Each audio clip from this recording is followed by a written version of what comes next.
En esta ocasión vamos a ver la bibliología. ¿Qué es la bibliología? Bueno, la bibliología es la rama de la teología que trata sobre el estudio de las Sagradas Escrituras, siendo estas mismas la máxima autoridad y base única para las doctrinas cristianas. ¿Por qué empezamos con la bibliología? Sencillo, porque las demás doctrinas que vamos a ver y que las vamos a organizar de una manera sintetizada son extraídas precisamente de la Biblia. Entonces, como primer tarea, tenemos nosotros que indagar y investigar por qué nosotros creemos que la palabra de Dios es la Biblia que nosotros tenemos en nuestras manos. Vamos a ver 3 cosas importantes. Número 1, lo que veremos hoy son aspectos generales de la Biblia. En estos aspectos vamos a ver los nombres y los títulos, las divisiones, el autor y los escritores de la Biblia. Número 2, veremos las evidencias de por qué creemos nosotros contundentemente que esta es la palabra de Dios. Hay evidencias internas que la misma Biblia habla y también hay evidencias externas. Y número 3, ¿cómo es que la Biblia se convirtió en libro? Pero primero empecemos con los nombres y títulos que se le dan a las Escrituras. El primero de los nombres es la Biblia. La palabra Biblia proviene de las palabras griegas biblos y biblón, en su forma diminutiva, que significan simple y sencillamente libro. Los libros antiguos se escribían en el junco del biblo, o también llamado papiro, y de esta práctica vino el nombre griego biblos, que finalmente se aplicó a los libros sagrados. En los versículos Marcos 12:26, Lucas 3:4, Lucas 20:42 y Hechos 1:20 y el 7:42 nos hablan la palabra libro, el libro, el libro, el libro. En realidad viene de la palabra biblo o papiro, porque se escribía en papiro estos escritos. Era el tipo de papel que usaban en antigüedad y que en ese pudo ser escrita la Biblia por primeras ocasiones. Los escritores antiguos estuvieron escribiendo en varios tipos de materiales, por decir algo, pieles, por decir otro, en algunas tablillas de arcilla, pero también, y lo más común, es en el papiro o biblo. De ahí proviene la palabra biblón, biblos, que quiere decir libro. La Biblia es el libro por excelencia, no hay otro libro que se le iguale. Estamos en nombres y títulos que se le da a la Biblia. El segundo es el Antiguo y Nuevo Testamento.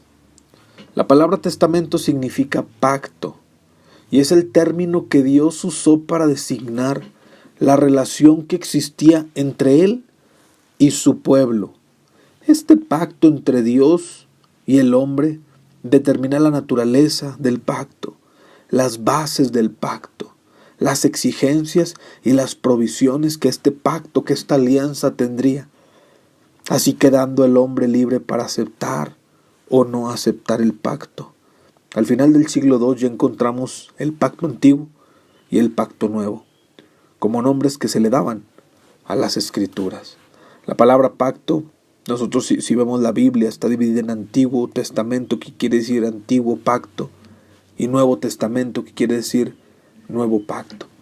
El Antiguo Pacto era un pacto que consistía en el pueblo de Israel con los sacrificios, pero por medio de Jesucristo venimos y por la sangre de Él tenemos acceso a un nuevo pacto que se basa en Jesucristo, el Hijo de Dios. Número 3. La Escritura y las Escrituras. Estos términos quieren decir que las Escrituras son escritos sagrados. La forma más común con que los cristianos primitivos designaban a toda la Biblia era las Escrituras. Y vamos a Marcos 12:10 al 15:28 y a todos los siguientes versículos que verán en la pantalla, se darán cuenta que Aquí de esta manera se le llama las escrituras, los escritos, y hace referencia a esos escritos sagrados que provenían de Dios o de un profeta de Dios. Y el último de los nombres que se le da a la Biblia, a este libro que tenemos, es la palabra de Dios. Este es el término más significativo, impresionante y completo para designar a la Biblia. Este nombre es suficiente para justificar la fe del cristiano y enseñarnos la sabiduría y el amor de Dios hacia el hombre. Marcos 7:13, Romanos 10:17, Segunda de Corintios 2:17, Hebreos 4:12, el cual leo a continuación. Dice la palabra de Dios en Hebreos 4:12: porque la palabra de Dios es viva y eficaz y más cortante que toda espada de dos filos. ¿Quién? La palabra de Dios. Entonces estos son los nombres y títulos que se le dan a la Biblia. Número 2, vamos a ver las divisiones. Bueno, tenemos dos divisiones generales en las cuales tenemos el Antiguo Testamento y el Nuevo Testamento. Ahorita analizábamos en los nombres y títulos que precisamente era uno de los nombres que se le daba: Antiguo Testamento, Nuevo Testamento. Son las dos divisiones generales que tiene la Escritura. Bueno, dentro del Antiguo Testamento se divide temáticamente. Primeramente podemos encontrar el Pentateuco. En el Pentateuco encontraremos los siguientes libros: Génesis, Éxodo, Levítico, Números y Deuteronomio. Penta 5, el Pentateuco de 5 libros. Después de esa tendremos la división de los libros históricos, el cual tenemos a Josué, Jueces, Ruth, Primera de Samuel, Segunda de Samuel, Primera de Reyes, Segunda de Reyes, Primera de Crónicas, Segunda de Crónicas, Esdras, Nehemías y Esther.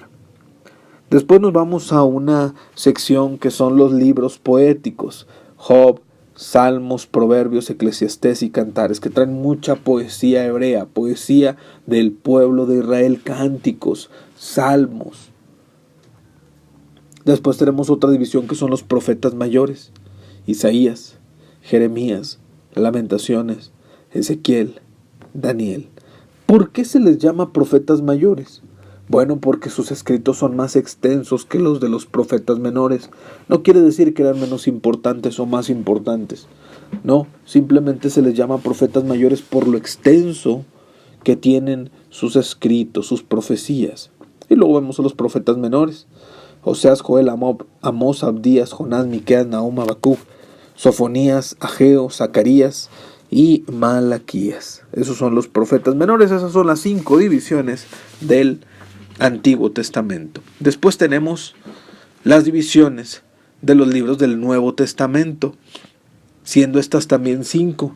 Tenemos primeramente los libros biográficos o los evangelios, los cuales son Mateo, Marcos, Lucas y Juan, que los 4 narran la historia de nuestro Señor Jesucristo: el nacimiento, los hechos, los acontecimientos, los milagros, sus enseñanzas. Todos esos 4 evangelios se enfocan a Jesucristo.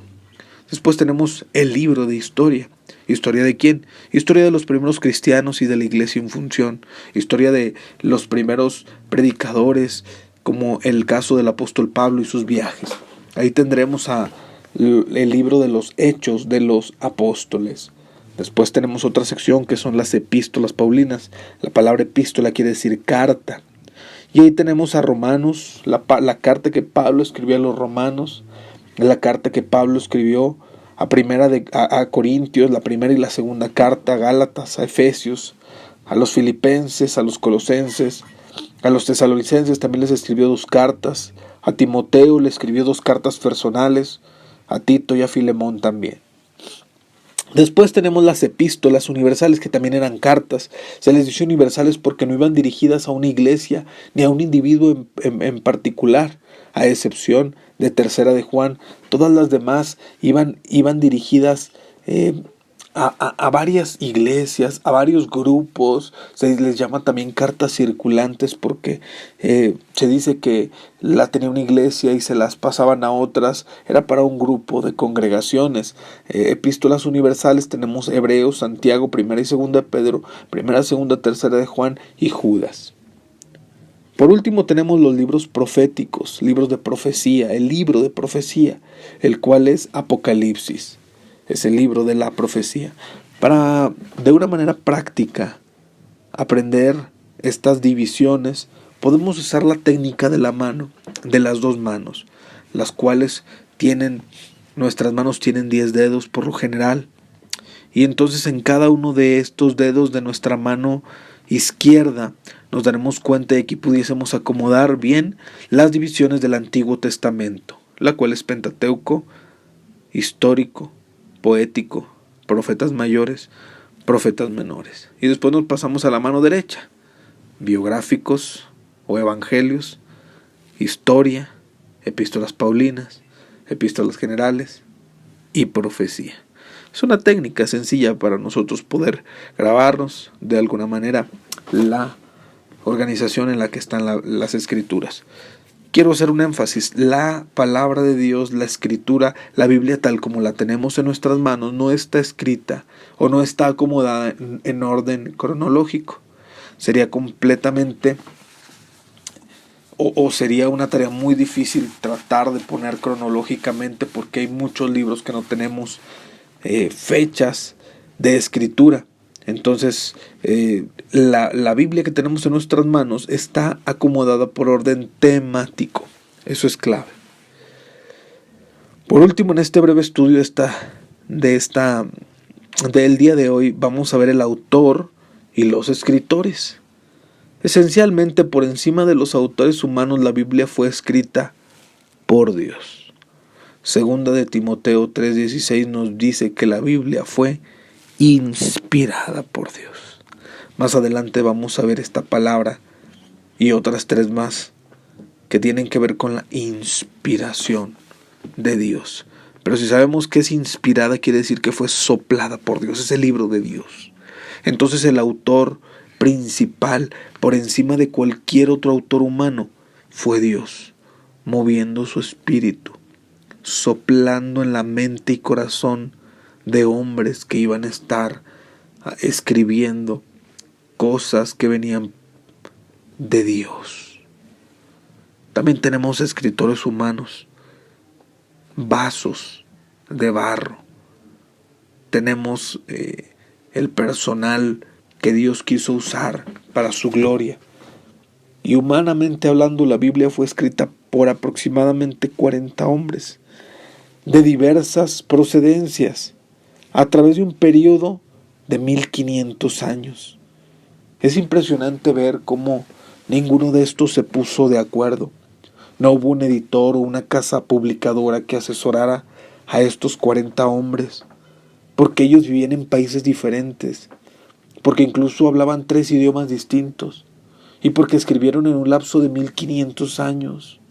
Por eso es imposible que esto haya sido orquestado por mente humana. Nació en el corazón de Dios. Me impresiona ver cómo Dios usaba las personas que Él quería. Por ejemplo, tenemos a Moisés. ¿Quién era Moisés? Bueno, fue un escritor de la palabra de Dios, pero él fue un pastor de ovejas. Juan, en el Nuevo Testamento, su profesión o su oficio, él era pescador. Mateo, un publicano. ¿Qué tiene que ver un pastor con un pescador, con un publicano?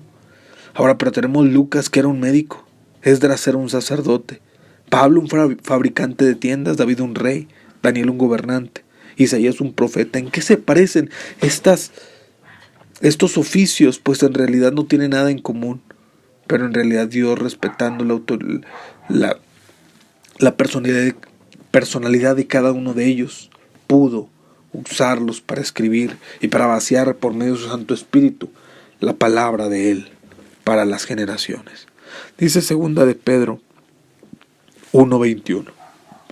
Dice que los santos hombres de Dios hablaron siendo inspirados por el Espíritu Santo. Entonces, como nosotros sabemos que el Espíritu Santo no tiene errores, por ende, la palabra de Dios no tiene errores. Estos hombres que escribieron lo hicieron sin errar.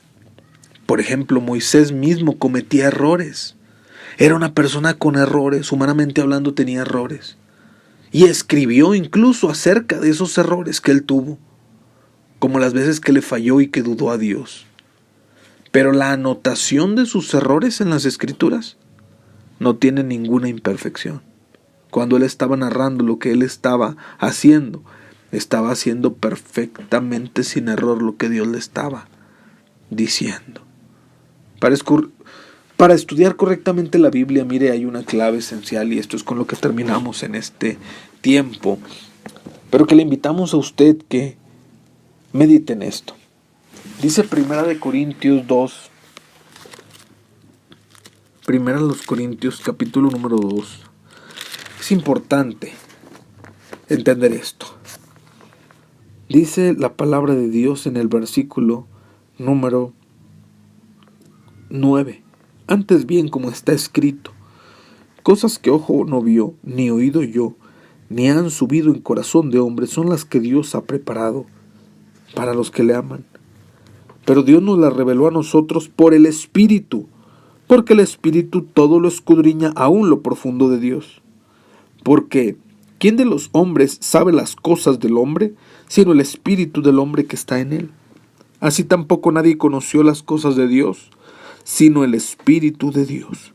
Y nosotros no hemos recibido el Espíritu del mundo, sino el Espíritu que proviene de Dios, para que sepamos lo que Dios nos ha concedido, lo cual también hablamos no con palabras enseñadas por sabiduría humana, sino con las que enseña el Espíritu, acomodando lo espiritual a lo espiritual. Pero el hombre natural no percibe las cosas que son del Espíritu de Dios, porque para él son locura, y no las puede entender porque se han de discernir espiritualmente. En cambio, el espiritual juzga todas las cosas, pero él no es juzgado de nadie. Porque ¿quién conoció la mente del Señor?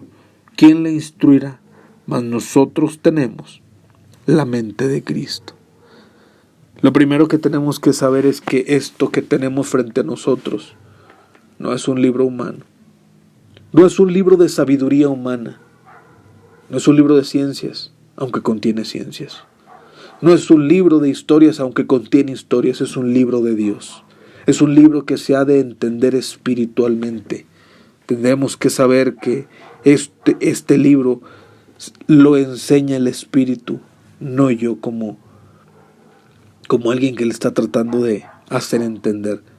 Yo le hago entender un panorama general de la Biblia, la que esta misma explica. Pero si usted no tiene el Espíritu Santo con usted, es totalmente imposible que entienda este libro como tiene que ser entendido. Es imposible que usted trate de entender las cosas espirituales si no tiene el Espíritu de Dios con usted. ¿Cómo tenemos el Espíritu de Dios? La Biblia dice que cuando nosotros hemos creído en Cristo Jesús, cuando somos de su propiedad, somos sellados con el Espíritu Santo de la promesa.